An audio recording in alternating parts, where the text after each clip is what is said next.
नमस्कार। अरुणाचल समाचार में आपका स्वागत है। मैं हूं मनोज कुमार शर्मा। आइए बुलेटिन में सबसे पहले देखते हैं मुख्य समाचार।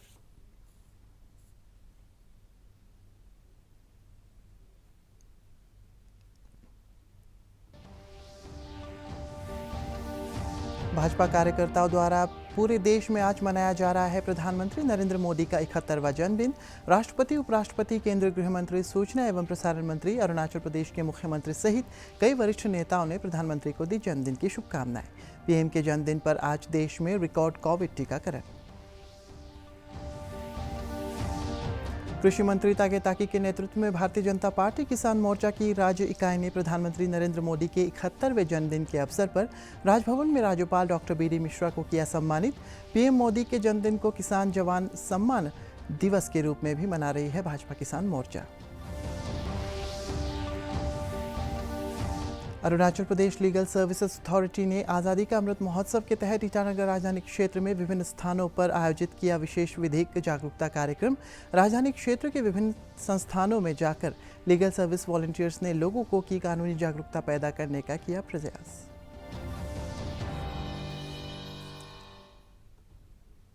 आज प्रधानमंत्री नरेंद्र मोदी का 71वां जन्मदिन है। ये मुख्यमंत्री और प्रधानमंत्री के रूप में श्री मोदी के 2 दशक की सेवा और सुशासन के प्रति उनके समर्पण का उत्सव मनाने का भी अवसर है। इन 20 वर्षों के दौरान श्री मोदी ने गरीबों के सामने आने वाली मूलभूत समस्याओं को दूर करने के लिए अपने अथक प्रयासों के माध्यम से करोड़ों लोगों के जीवन पर अपनी अमिट छाप छोड़ी है। राष्ट्रपति रामनाथ कोविंद, उपराष्ट्रपति एम वेंकैया नायडू, केंद्रीय गृह मंत्री अमित शाह, सूचना एवं प्रसारण मंत्री अनुराग ठाकुर, केंद्रीय कानून मंत्री किरण रिजिजू और अरुणाचल प्रदेश के मुख्यमंत्री पेमा खांडू ने प्रधानमंत्री नरेंद्र मोदी को उनकी जन्मदिन पर बधाई दी है। पीएम मोदी के जन्मदिन पर आज देश में विशेष कोविड टीकाकरण अभियान में 2 करोड़ से अधिक टीकाकरण का रिकॉर्ड कायम हुआ है। प्रधानमंत्री नरेंद्र मोदी के प्रचारक से प्रधान सेवक तक के सफर पर पेश है एक रिपोर्ट।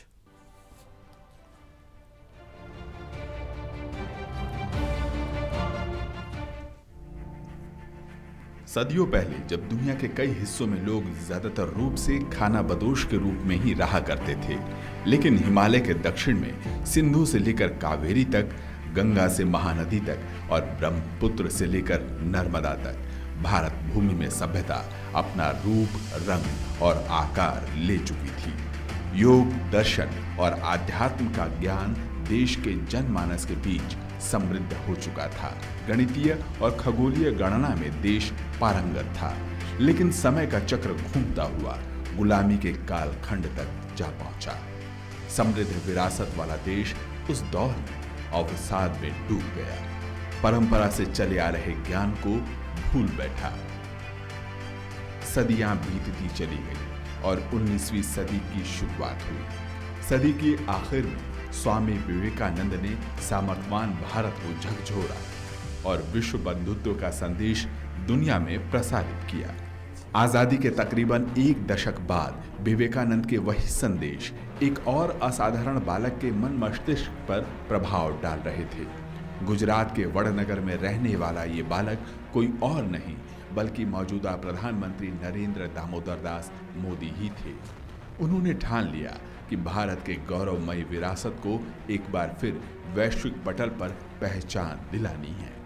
साल 2014 में जब प्रधानमंत्री के रूप में उन्होंने शपथ ली तो सबसे पहले योग की विरासत को दुनिया के कोने कोने तक पहुंचाया। ये प्रधानमंत्री मोदी के ही प्रयास थे जब 21 जून को संयुक्त राष्ट्र संघ ने अंतर्राष्ट्रीय योग दिवस के रूप में घोषित किया। साथियों, जब भारत ने यूनाइटेड नेशंस में अंतर्राष्ट्रीय योग दिवस का प्रस्ताव रखा था तो उसके पीछे यही भावना थी कि योग विज्ञान पूरे विश्व के लिए सुलभ हो। आतंकवाद और विस्तारवाद से जूझती दुनिया के बीच प्रधानमंत्री मोदी विश्व बंधुत्व के भारतीय संदेश को लेकर पहुंचते रहे। उन्होंने विश्व को ये विश्वास दिलाया कि भारत के लिए सिर्फ ये एक वाक्य भर नहीं है बल्कि इस मंत्र को देश ने जीकर दिखाया है और यही भारतीय परंपरा है और यही संस्कृति भी है। वसुधैव कुटुंबकम, हम पूरे विश्व को एक परिवार मानते हैं। यह हमारी संस्कृति, संस्कार और सोच का हिस्सा है। संयुक्त राष्ट्र में भी भारत ने हमेशा विश्व कल्याण को ही प्राथमिकता दी है। वेद और उपनिषद की धरती के दो महान स्तंभ श्री राम और बुद्ध का जीवों के प्रति दया, प्रेम और अहिंसा का सार लेकर प्रधानमंत्री मोदी विश्व के मंचों पर लगातार जाते रहे। मनीला में आसियान देशों की 50वीं वर्षगांठ पर साझी विरासत की झलक, रामहरि नाटिका की प्रस्तुति भारतीय उपमहाद्वीप के सांस्कृतिक सूत्र की ही झलक रही। वहीं अपने पहले ही विदेशी दौरे पर भूटान, उसके बाद जापान की यात्रा कर प्रधानमंत्री मोदी ने स्पष्ट संकेत दे दिए कि 21वीं सदी का भारत अपनी परंपराओं को साथ लेकर तकनीकी क्षमता के साथ कदम ताल करते हुए विश्व में नई भूमिका के लिए तैयार है।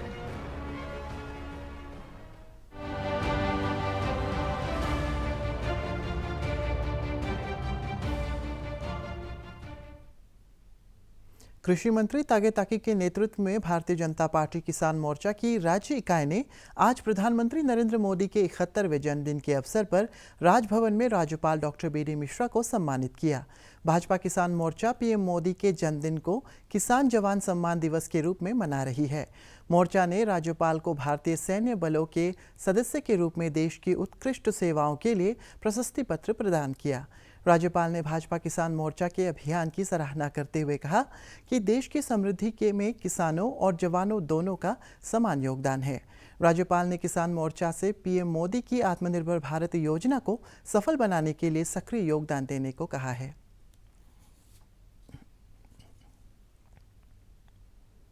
भारतीय जनता पार्टी किसान मोर्चा की अरुणाचल प्रदेश इकाई पीएम मोदी के 71वें जन्मदिन को किसान और जवान सम्मान दिवस के रूप में मना रही है।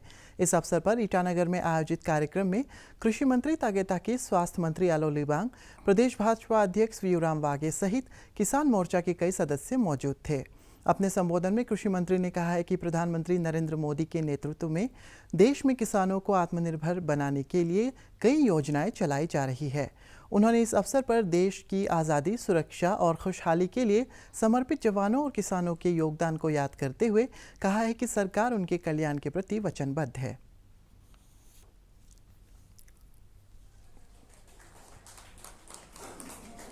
This is for the first time to encourage हमारा किसानों को कैसा आगे बढ़ाएगा, ये सोचते हुए हम लोग ने ये प्रोग्राम लॉन्च किया है। इस प्रोग्राम में हम लोग का 45% हम गवर्नमेंट ऑफ अरुणाचल प्रदेश की ओर से सब्सिडी देंगे, 45% बैंक से बैक हैंडेड सपोर्ट उनको मिलेगा।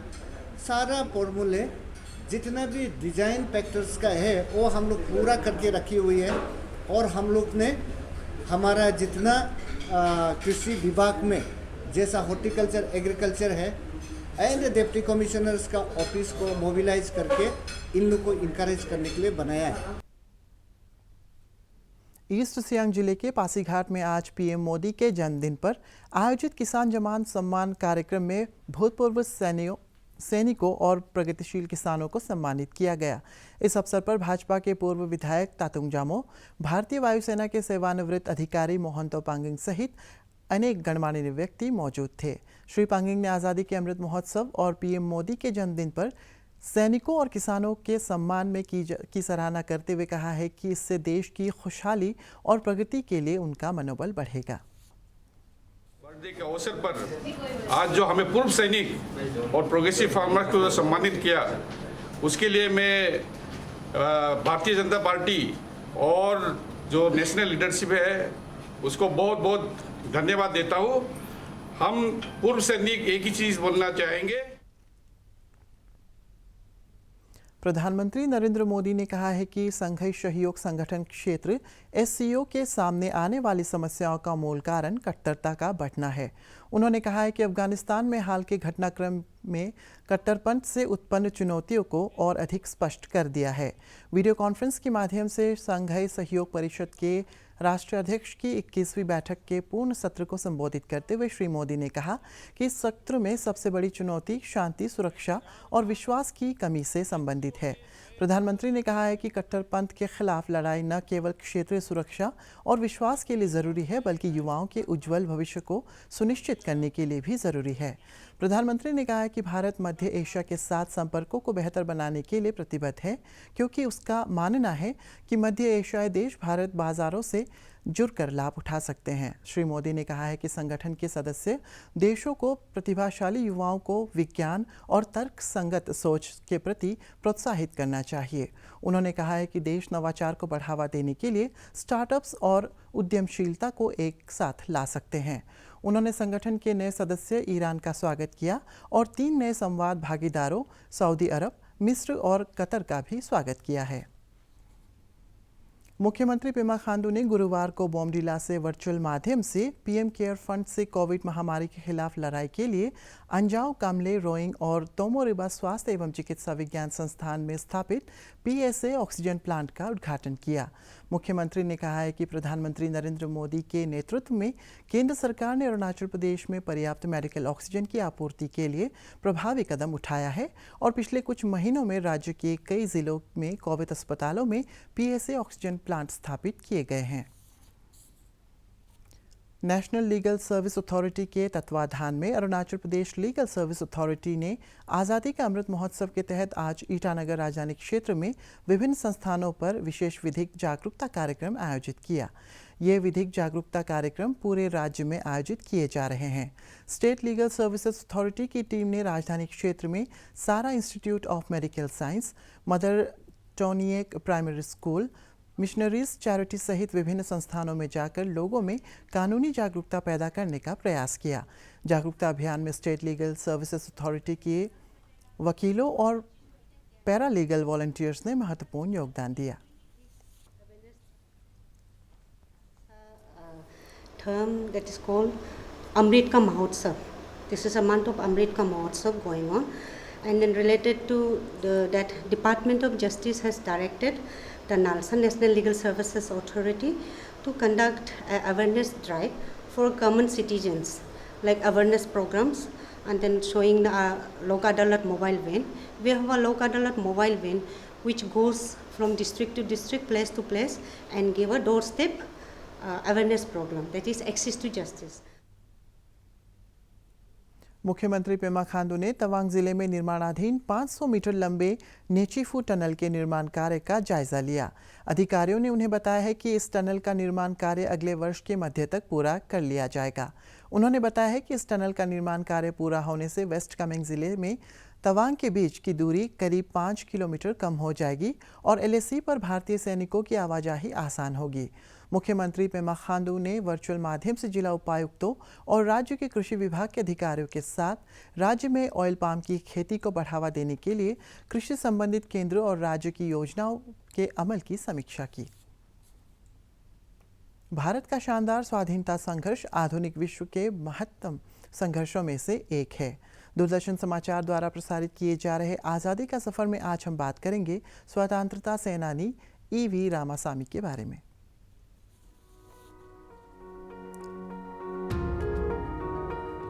और आज हम आपके लिए लेकर आए हैं पेरियार के नाम से मशहूर महान स्वतंत्रता सेनानी और सामाजिक कार्यकर्ता ईवी रामासामी की जिंदगी और उनके संघर्ष की कहानी। उनका जन्म 17 सितंबर 1879 को तत्कालीन मद्रास प्रेसिडेंसी के इरोड में हुआ था। पेरियार तर्कवादी विचारक, लेखक और प्रभावशाली वक्ता थे। वो ऐसे प्रभावशाली कम्युनिकेटर थे जो सहजता से समाज के हर वर्ग के लोगों के साथ संवाद कर सकता था और अपनी इसी खासियत की वजह से अंग्रेजों के विरुद्ध अपने संघर्ष में वो समाज के हर वर्ग के लोगों को लामबंद करने में सफल रहे। अपने बेहद करीबी दोस्त सी राजगोपालाचारी की वजह से पेरियार 1919 में कांग्रेस में शामिल हुए। इसके बाद उन्होंने असहयोग आंदोलन में हिस्सा लिया, जिसकी वजह से उन्हें कैद कर लिया। आज देश में हर्षोल्लास के साथ विश्वकर्मा पूजा मनाया जा रहा है। भगवान विश्वकर्मा को दिव्य शिल्पकार भी कहा जाता है। उन्होंने कई हथियारों को डिजाइन और बनाया है। आज सुबह से ही देश भर में कारखानों, कार्यालयों और उद्यमों में भगवान विश्वकर्मा की विविध तरीके से पूजा की जा रही है। धार्मिक मान्यताओं के अनुसार भगवान विश्वकर्मा ने सभी देवताओं के लिए अस्त्र शस्त्र, भवन और मंदिरों का निर्माण किया था। पूरी सृष्टि की रचना में विश्वकर्मा ने भगवान ब्रह्मा का सहयोग किया था। प्रधानमंत्री नरेंद्र मोदी, केंद्रीय कानून मंत्री किरण रिजिजू और मुख्यमंत्री पेमा खांडू ने लोगों को भगवान विश्वकर्मा जयंती के पावन अवसर पर शुभकामनाएं दी है। दूरदर्शन केंद्र ईटानगर में आज विश्वकर्मा पूजा पारंपरिक तरीके से मनाई गई।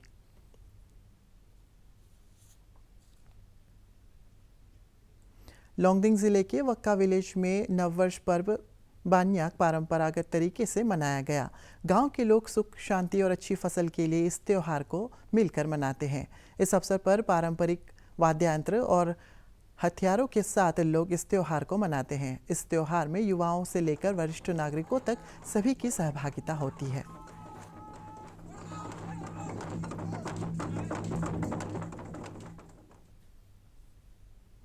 अरुणाचल समाचार में आज के लिए इतना ही।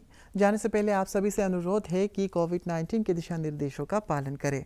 हमेशा मास्क लगाएं, बार बार हाथ धोएं और सोशल डिस्टेंसिंग के नियमों को मानें। कोरोना महामारी से बचाव के लिए आपका वैक्सीन लगवाना भी ज़रूरी है। अगर आप वैक्सीन लगवाने के पात्र हैं तो ज़रूर लगवाएं। हम कल फिर हाजिर होंगे अरुणाचल और देश और दुनिया की खबरों के साथ। चलते चलते आपको बता दें कि आप अरुणाचल समाचार हमारे YouTube channel DD news Arunachal पर भी देख सकते हैं। देखते रहिए अरुण प्रभा। नमस्कार।